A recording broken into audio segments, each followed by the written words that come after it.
Hi there and welcome to Race Centre. I'm Dazza and here we have this beautiful Ducati Panigale V2. This one's a Bayliss replica, as you can see, and it's absolutely gorgeous. Big thanks to Lenny for allowing us the opportunity to work on this bike. Lenny actually has fitted an Akrapovic full system onto this bike. This full system actually came off a 959, so for those of you that know a bit about these bikes, they're very similar in terms of the old 959. Obviously this has a single-sided swing arm. It has the looks of the new V4, but the chassis and motor and stuff are similar to the 959. It's got super lightweight wheels, this thing, gorgeous Olin suspension in it. It really is a beautiful bike. Even the detail on the seat, how they've done it, it's so nice.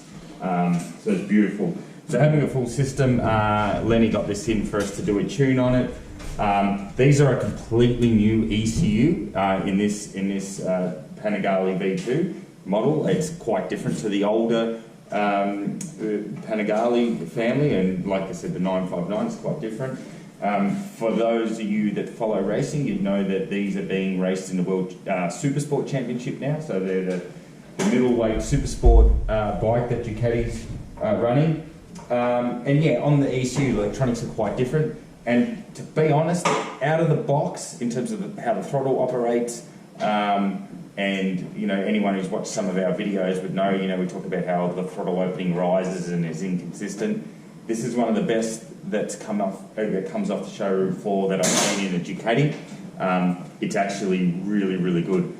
In this model, we haven't touched the power modes or the throttle openings and the actual electronic throttles. We've left it standard. A couple of reasons for that. Firstly, because it's pretty damn good out of the box. So yeah, it's really good. Like I said, I'm actually quite impressed with what Ducati have done in the base ECU program and maps. It's really, really good.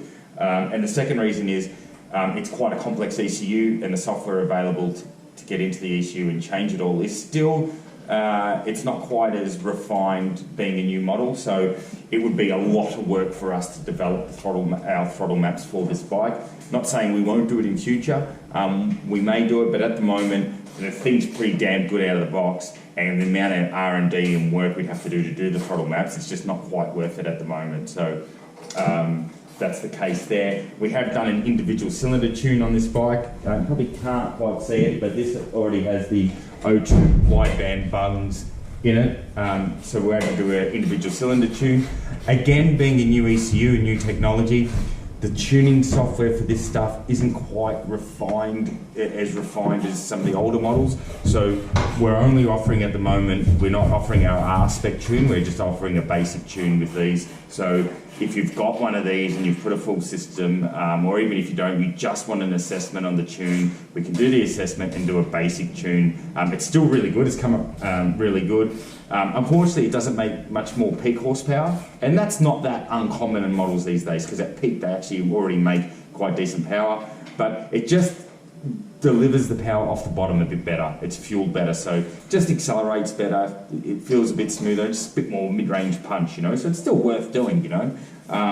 So we're offering that package where we do the tune assessment, do a basic tune if you need it, and the reason we're not going to do, at the moment, like I said, we're not doing our throttle maps and R-Spec tune to these, is because they're already pretty good out of the box, and we're not going to then try and on-sell or do so much R&D to make something just a bit better. So that's why we're offering the basic tune on them. But like I said, if you've got one, it's still a good idea to get the tune assessment done.